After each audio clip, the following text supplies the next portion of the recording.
휴일 어떻게 보내고 계십니까? 뉴스 속보 전해드리겠습니다. 검찰이 조금 전에 밝혔습니다. 윤석열 대통령에게 출석을 통보했지만 오늘 10시 출석을 통보했지만 윤석열 대통령이 응하지 않았다라고 밝혔습니다. 그러니까 지난 11일에 윤석열 대통령에 대해서 오늘 오전 10시까지 출석하라 이렇게 통보를 했지만 윤 대통령이 응하지 않았다. 그래서 2차 소환을 통보할 예정이다라고 했습니다. 경찰도 윤석열 대통령을 직접 조사할 방침이다라고 밝히고 있습니다. 2차 소환에도 응하지 않으면 또 3차 소환. 그러니까 윤석열 대통령에 대해서 검찰과 경찰이 지금 계속 직접 조사를 하겠다. 여기에 응하지 않으면 이제 체포영장이나 구속영장을 발부할 예정이다. 영장 발부를 앞두고 사전 절차를 밟고 있다. 이렇게 읽힙니다. 검찰과 경찰이 경쟁하다시피 윤석열 대통령의 신병을 확보하려고 하고 있다. 물론 경호원들이 있고 경호법과 이 수사 관련해서 이게 충돌을 합니다.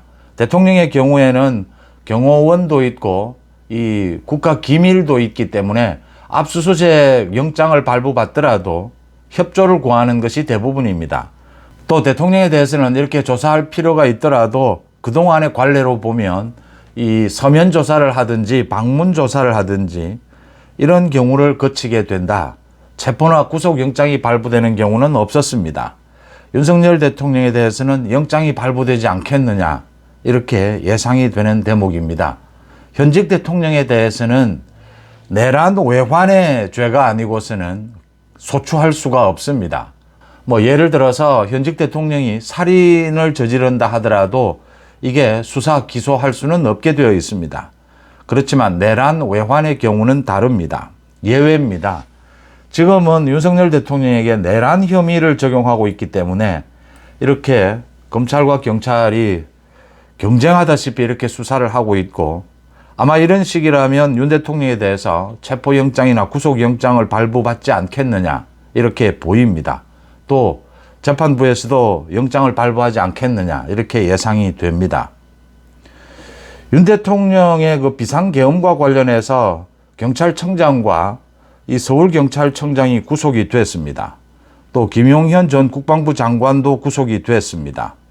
여인형 국군방첩사령관, 이진우 수도방위사령관, 그 다음 곽종근 특수전 사령관, 이렇게 소위 계엄 3인방이라고 하는 이 사령관 3명에 대해서 구속이 되거나 구속영장이 모두 청구가 됐습니다. 모두 구속될 것으로 보입니다. 이래서 윤 대통령에 대한 구속영장도 발부될 것이다. 윤 대통령이 구속되는, 현직 대통령이 구속되는 우리 헌정사에 처음 있는 일이 일어날 것이다 라고 보입니다. 지금 많은 것들이 불확실합니다. 윤 대통령에 대한 헌법재판소의 이 심리 일정이 어떻게 될 것이냐. 또 민주당의 이재명의 선거법 위반 재판, 그것도 재판 일정은 어떻게 될 것이냐. 정말 윤 대통령에 대해서 이게 탄핵은 통과를 했는데 헌법재판소의 판결이 어떻게 되느냐. 이게 기각이 되느냐 아니면 인용이 돼서 조기 대선이 치러지느냐. 모든 것이 불확실합니다. 여기에서 가장 큰 변수는 윤 대통령의 이 내란 혐의에 대한 검찰과 경찰의 수사입니다. 이 수사 내용, 수사 속도입니다. 윤 대통령이 구속되는 상황이 오게 되고 이 수사 내용이 속속 이제 매일같이 공개가 되고 있습니다. 이 내용에 따라서 전체 전국이 다 바뀌게 되고 윤 대통령에 대한 헌법재판소의 심리도 달라지게 될 것이다 라는 걸 예상해 볼 수가 있습니다. 3년여 전이었습니다. 윤석열 대통령 대선을 앞두고 검찰총장직을 그만두고 이제 대선 출마를 선언을 했습니다. 그리고 이어서 국민의힘의 대선 후보가 되었고 이재명을 0.73%라고 하는 박빙의 승부로 이재명을 제압을 하고 대통령에 당선이 됐습니다. 저는 윤석열 대통령이 비상계엄 그리고 탄핵된 지금도 윤 대통령이 이재명을 제압하고 정권 교체를 한 것, 이것 하나만으로도 윤 대통령은 엄청난 일을 했다라고 평가합니다. 보수 우파의 꼭 입장이 아니더라도 우리 대한민국의 나라 발전을 위해서 저 범죄자 이재명을 제압했다라고 하는 그 업적은 뭐 평가받아야 된다 이렇게 생각을 합니다.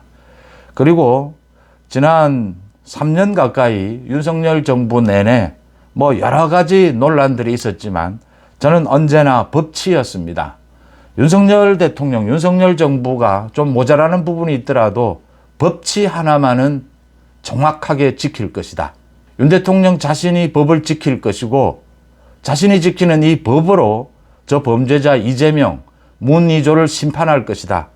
이 부분만 된다면 아쉬운 부분이 있더라도 윤석열 정부는 성공으로 갈 수 있다라고 그동안 참 목이 터져라 외쳤습니다.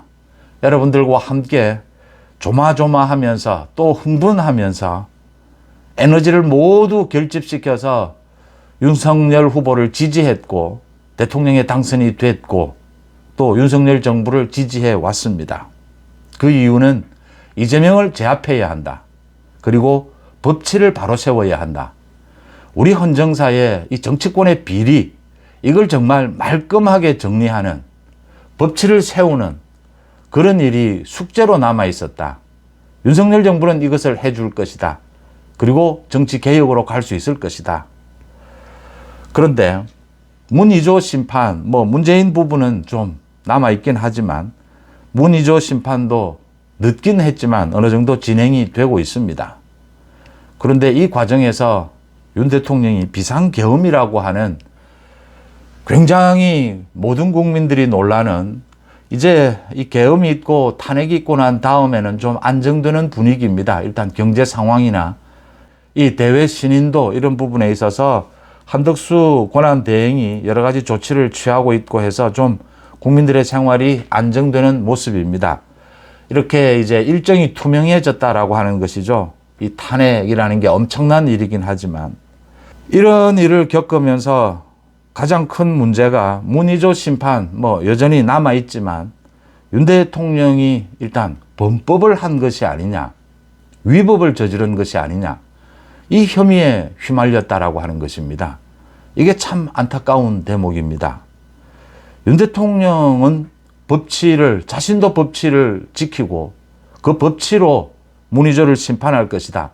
기성 정치권을 심판할 것이다 라고 했는데, 기성 정치권의 심판은 또 뭐 늦었지만 일정대로 되어 간다라고 해도 윤 대통령 자신이 비상계엄이라고 하는 이런 위법 논란에 휘말렸다라고 하는 것이 참 안타까운 대목입니다.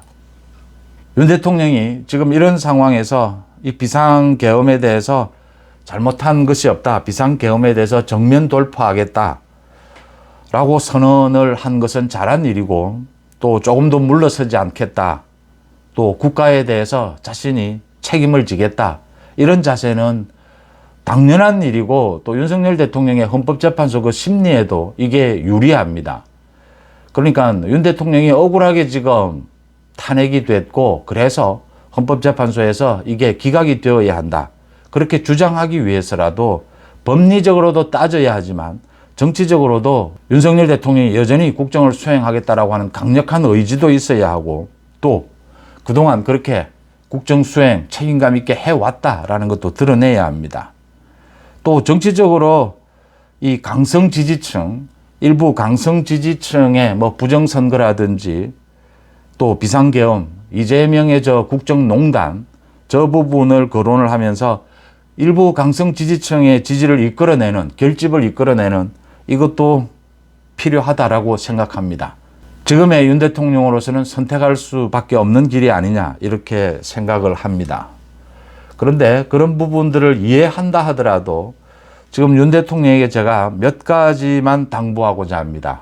첫째, 법리적으로 이 헌법재판소에서 자신의 말처럼 당당하게 임해서 헌법재판소에 뭐 시간이 얼마나 걸리든지 이 비상계엄이 어디까지 잘못된 것이고 어디까지는 잘된 것이냐.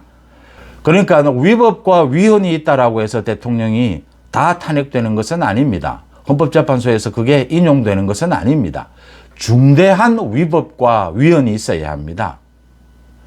교통신호를 위반했다라고 해서, 위법했다라고 해서 대통령을 탄핵할 수는 없습니다. 헌법재판소에서 이런 부분을 따져야 한다. 이번 비상계엄이 정말 직권남용을 넘어서 이 내란 혐의를 받을 수 있는 것이냐, 직권남용 정도라면 이걸 윤석열 대통령을 탄핵할 수 있는 것이냐, 이런 것을 따져야 한다라고 하는 것입니다. 그래서 충분한 시간을 가질 필요가 있다.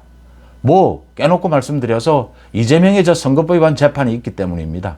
윤석열 대통령이 헌법재판소 심리에서 철저한 이 법리 싸움을 통해서 충분한 시간을 끌 필요가 있다 라고 생각을 합니다.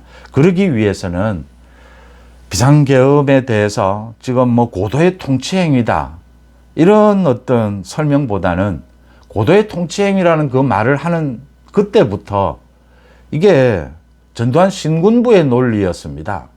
그냥 이런 말 하지 말고 헌법 테두리 내에서 이루어진 적법한 헌법 절차에 맞춘 그런 비상계엄이었다. 그 설명이 안 되기 때문에 통치행위라는 이런 이야기들을 굉장히 오래된 이런 이야기들을 할 수밖에 없다. 그러지 말고 이 적법했고 헌법에 적합했다라는 부분으로 법리 다툼을 해야 한다. 중대한 위헌 위법이 아니라면 대통령의 탄핵안은 인용되지 않는다라고 하는 부분을 말씀을 드리고요. 그다음 두 번째, 지금 국민의힘이 이제 친윤이 윤석열 대통령과 함께 일부 강성 지지층, 목사가 주도하는 이제 시위, 집회, 이런 부분과 이제 손을 잡는 이런 모습을 보입니다.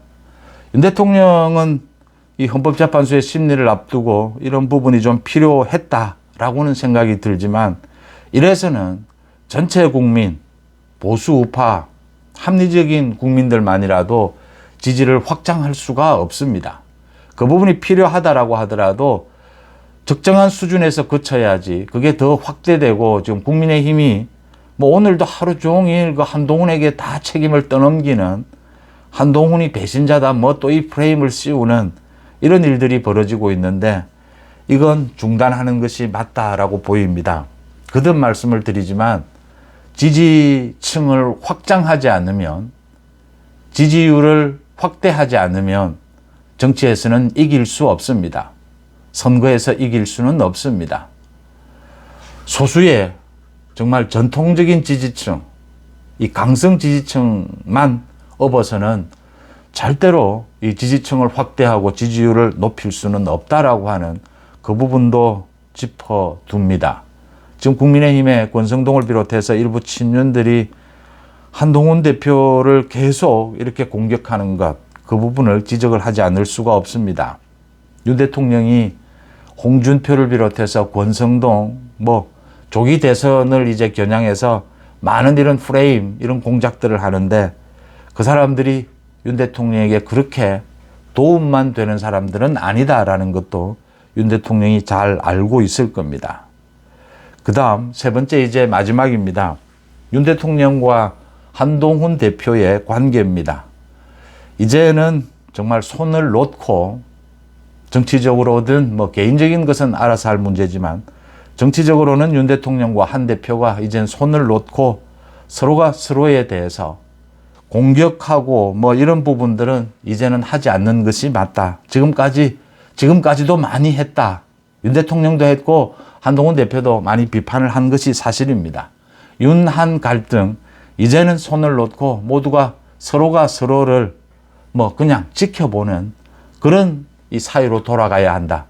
제가 이렇게 말씀을 드리는 것은 그 두 사람의 관계, 개인적인 관계가 중요한 것이 아니라 그게 지금 보수 우파 또 윤석열 정부, 윤석열 대통령이 앞으로 이런 내란 혐의라고 하는 이 검경의 수사, 헌법재판소의 심리, 이걸 헤쳐나가는데도 더 이상은 한동훈 대표와 갈등을 빚지 않는 것이 윤 대통령의 앞으로의 정치적 전망에도 유리하다라고 하는 점입니다. 윤석열 대통령이 정무적인 감각이나 이것보다는 역시 윤석열 정부는 법치였습니다. 그게 이제 윤석열 대통령이 비상계엄을 선언을 하면서 이 법치, 윤 대통령의 법치가 무너지는 것이 안타깝습니다. 그런데 역시 윤석열 대통령은 이재명을 제압했다라고 하는 대선에서, 그래서 정권 교체를 이뤄냈다라고 하는 그것 하나로도 여전히 평가받을 수 있고, 홍준표, 유승민, 안철수 누가 그 일을 과연 할 수 있었겠습니까? 윤석열 후보니까 가능했다라는 것은 여전합니다. 그리고 이 세 가지 당부를 덧붙입니다. 뭐 오늘도 정치권이 시끄러웠습니다. 권성동 원내대표를 중심으로 해서 비대위원장으로 김무성을 생각하고 있다. 김무성 전 대표를 생각하고 있다라고 해서 또 정치권이 발칵 뒤집어졌는데 일단 가짜뉴스로 드러났습니다. 오보로 드러났습니다. 또 한동훈 대표가 오늘 기자회견을 열어서 이제 자신의 거취에 대해서 밝힌다라고 했는데도 그것도 오보로 일단 드러났습니다. 내일 오전 10시 반에 기자회견을 갖고 자신의 거취를 밝히겠다라고 하고 있습니다. 한동훈 대표 측, 지금 친한 측에서도 여러 가지 이 갑론을박, 이 한동훈 대표의 거취를 놓고 여러 가지 논란이 붙고 있다. 이렇게 보입니다. 김무성 비대위원장 맞지 않습니다. 한동훈 대표가 내일 거취를 밝히겠다라고 하는데 한동훈 대표가 사퇴하는 것이 맞느냐 아니면 비대위원장 임명에 영향력을 행사하는 것이 맞느냐 지금 소위 친한계 내부에 여러 가지 의견들이 나오고 있는데 한동훈 대표가 깔끔하게 사퇴를 하는 것이 맞지 않겠느냐. 한동훈 대표가 지금 친윤들의 저 공격에 지난 1년 동안 시달리다 한동훈 대표가 여러 가지 좀 감정적이고 개인적인 국민의 입장에서 보면 보수 우파 전체로 보면 조금 과한 것이 아니냐라고 지적할 수 있는 이런 언행들이 있었습니다. 그런데 그게 또 좀 이해가 될 수 있는 부분이 1년 동안 수도 없이 시달려 왔다라고 하는 것을 이해하지 못할 바는 아닙니다. 그래도 내일 이제 최고위원들이 모두 사퇴를 한 만큼 사퇴를 해야 한다면 한동훈답게 깨끗하게 사퇴를 하는 것이 맞지 않겠느냐. 정치적으로는 비대위원장을 임명하고 비대위의 영향력을 행사하는 것이 한동훈에게 유리하고 실리가 많을 겁니다. 그래도 깔끔하게 터는 것이 맞지 않느냐. 역시 한동훈 대표는 대표직에서 물러나더라도 유력한 이 보수 우파 국민의힘의 유력한 대선 후보 중에 한 사람이다라는 것은 어디 가지 않습니다. 이런 지금 여러 가지 오늘 휴일인데도 정치권에 논란들이 있었습니다. 송은재TV 마칩니다. 고맙습니다.